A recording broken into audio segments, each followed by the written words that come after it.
Hello and welcome back to my YouTube channel. As you can see, I'm in between dropping my daughter off at nursery and working, and I thought I would take some time out to film another YouTube video for you. And the reason behind this is I've been having lots and lots of questions recently from people looking to start, scale and grow their property portfolio and looking for advice, help, things to take into account, considerations, and I thought I would share some of them conversations with you right now. The property market is so hot. There's a lot of people wanting to get in, but taking that first step can be daunting for many people. So I want to break down maybe the next 3 to 6 steps that you should take or considerations when you're looking at starting and scaling your buy-to-let property portfolio. Now I was thinking some of these things are really going to help you. Now if they do help you, smash the like button, subscribe, because I'm going to be putting out more and more content via this channel. So the first thing I want you to think about is your current financial position. Now when I speak to people, I speak to clients, they want to build a property portfolio, normally for 1 or 2 reasons. Either number one, they want to have a nest egg for the future and their family's future, or number two, they want to improve their lifestyle, increase their monthly income, or maybe it's a blend of the two. Right? Now, if that is the case for you, what you need to do is download the last 3 to 5 months bank statements. A lot of people I speak to, their first goal with property is to look to cover their outgoings, to gain themselves some financial independence. They've got an income coming in that covers their current outgoings. Now, of course, to be able to do that and know how much we need to know what our current outgoings are. This can be really surprising for some people, right? Because you might have subscriptions in there that could be years old. Some people never look at their bank statements. Now, I'm not saying you can save your way to financial freedom, by the way, but every little helps, right? If you've got subscriptions in there that you don't use anymore, cancel the subscriptions. Okay, but what you're trying to do here is understand, what are my outgoings? What is the total amount of outgoings? Then what I would do, I'm a very visual person and I like to gamify this as much as I can, leverage my own mind with bright colors, graphs, pictures, etc. So what I would do is create either a graph or maybe even almost like a battery picture of how much I need to get to and increments of a certain amount of money, typically how much I'm going to get per property. And every time I got closer to it, I would shade it in. Or maybe people will break down how much a typical property investment will give them on a monthly basis in income, and they will make it lots of different pictures of houses. They might put them in black and white and colour them in as they get closer.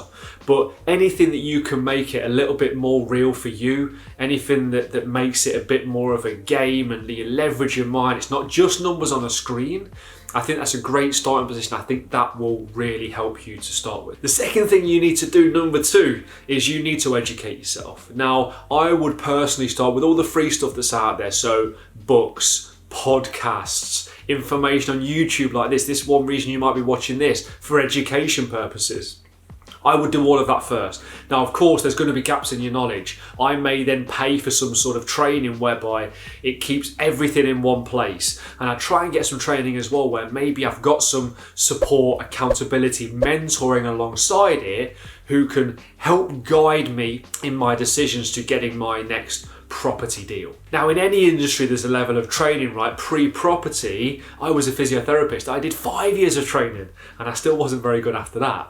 But you've got to do some sort of training to get a foundational level of knowledge about what you're about to get yourself into. Now, I'm not saying you have to do everything yourself. Okay, you can create a great team around you, which we'll talk about in a minute. You can leverage a lot of tasks out, but I think you have to have a foundational understanding of the industry that you're going into and the particular model that you're maybe looking at. All right, so start with YouTube, books, podcasts, exhaust that, and then maybe look at some sort of paid training if you feel that you need that as well to enable you to take it to the next level. I think you've also got to decide and be laser focused in on the model or strategy within property that you want to follow. Now, there's multiple things you could do, whether that be buy-to-let, serviced accommodation, HMOs, commercial conversions. There's loads of different things, okay?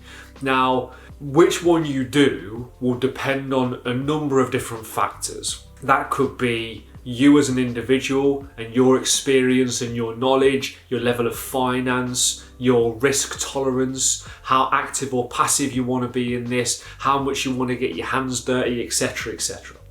Now, all of that said, I would start with buy-to-let properties, okay? Get a tenant, put it in a great little palace. That's what I would do. It's one of the most passive incomes you could possibly get. Pretty straightforward, not that complicated to understand. Now again, some people do that, they cut their teeth and they level up onto different things, which is fine.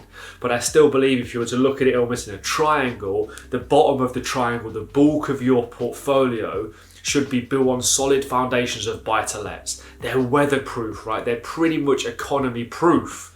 And they're a great way to start getting you a passive income. But whatever you do, you've just got to decide and be laser focused on that. So many people have a scattergun approach. They try and do everything at all times and ultimately just get confused and procrastinate because they've got so much information going through their head and so many potential decisions to make. So again, the message here is start small, cut your teeth, learn and scale up. Now, is your first property going to be a home run? Well, no, probably not, right? But it's fantastic learning. You're going to learn so much, and getting that first one under your belt in particular is a real psychological checkpoint to show you that it is possible and you can do it, and you really can do it. Just getting that first one under your belt is going to be awesome. And property's so forgiving. Even an average property investment at the start can become an incredibly good property investment in a number of years. Okay, so that old adage of buy property and wait rather than wait to buy property really does ring true time and time again. You also want to be deciding on your location. Now, where are you going to invest?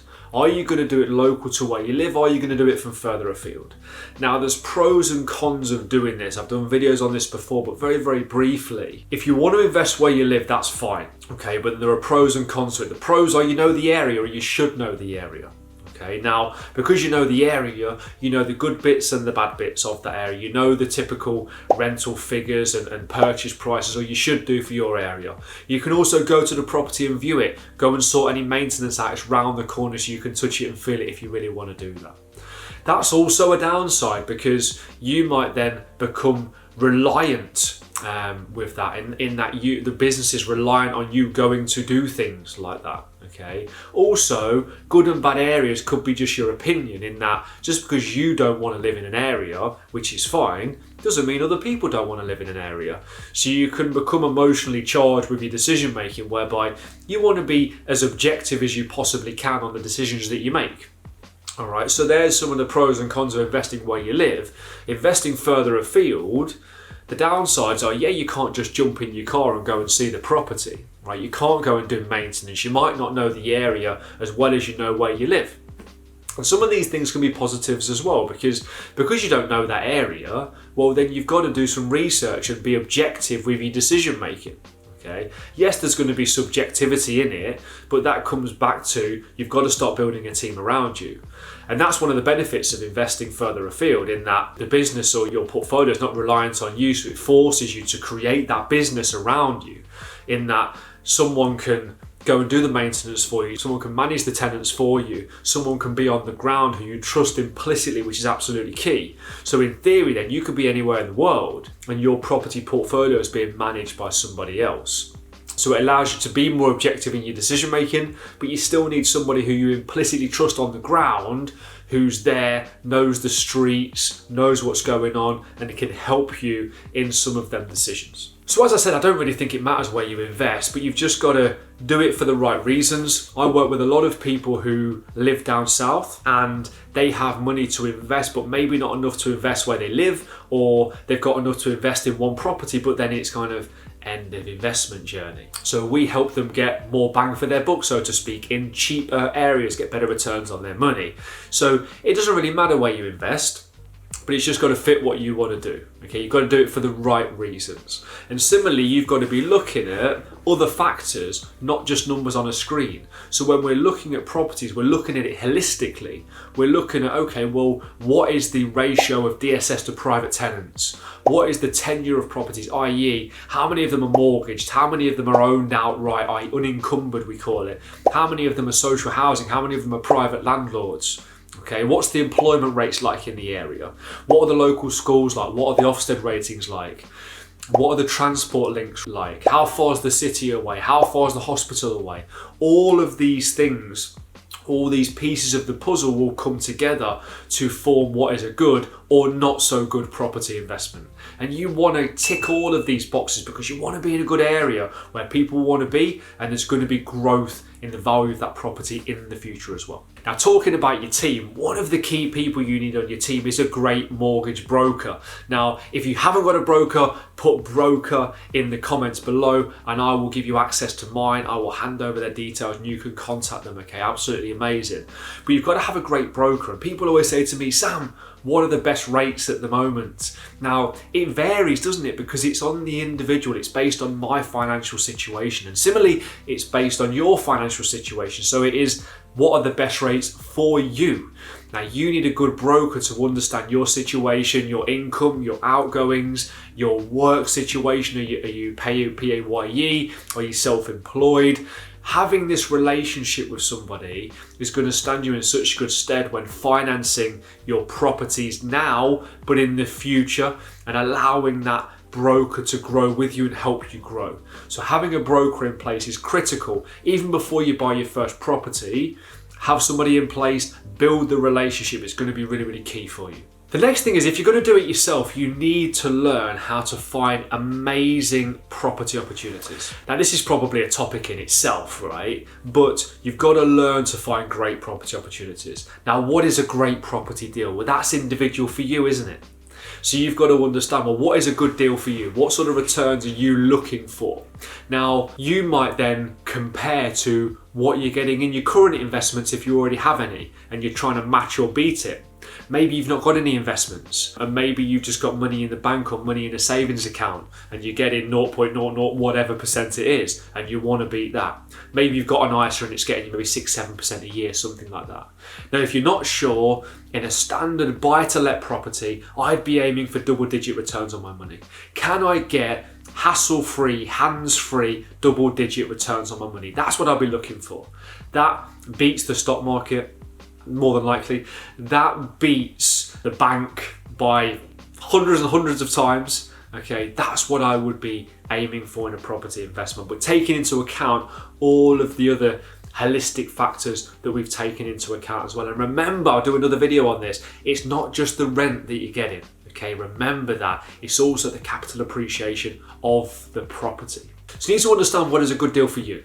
Now, this comes back to, again, the team around you. If you've got a great team around you, they can advise you on what is feasible, what is not feasible, what should you be aiming for, what are your goals, can you reverse engineer that, can they help you do it to almost map and plan that out, okay? Now, you want to make sure that what you're trying to achieve is feasible, and get involved in property. Now, I speak to a lot of people. I've spoken to people over the last 2 to 3 years who are still waiting. First of all, they were waiting because of Brexit. Then it was the political turmoil. Then it was the pandemic. They're waiting for this crash. Now they're still waiting for a crash. And in that time, over the last 2 to 3 years, not only have they missed out on incredible returns just based on rent, they've missed out on property growth in value because of inflation, but inflation's had a negative impact on them because it's eating away and it's eroding their money in the bank. So the money that they've got, the buying power is becoming less and less year on year because everything's going up in price. Energy, fuel, day-to-day living is increasing in price. So the quicker they can get their money out of the bank, they can get it into an income-producing asset like property, the absolute better. Now, stop waiting for the perfect deal. It probably doesn't exist. You want to be getting your money in property and waiting, not waiting to get your money in property. And that leads me on to my final point. Just do something. Do something. As I said, I speak to a lot of people and they struggle, they get to 80% of the way there and then they struggle to take that last step to start acquiring property and building their portfolio. This is why a lot of people work with someone like myself who can help them, advise them and guide them in the right way. So you've got to take that final leap. You're never going to be 100% in your mind. You're going to get to a certain point and you've got to take a leap of faith. You can do all the diligence you want, but ultimately you've got to make that decision. You've got to do something. Don't wait any longer. Get your money into property, and because it's going to give you an incredible return. So the things we've just gone through there's maybe 3, 6, 7 points in there that you can start to look at that can really map out your investing strategy. Things you can be thinking about before you take that jump into property. Now, any questions you've got, put them below. I'll answer them to the best of my ability. It may even form more videos for you. But I hope that helps from going from maybe 0 to 1 or 4 to 5 in your property portfolio. And that's the real focus of this channel, to help you get started, scale your property portfolio. So if this was useful, smash the like button, subscribe. You're gonna have more videos coming out soon. I'll speak to you soon.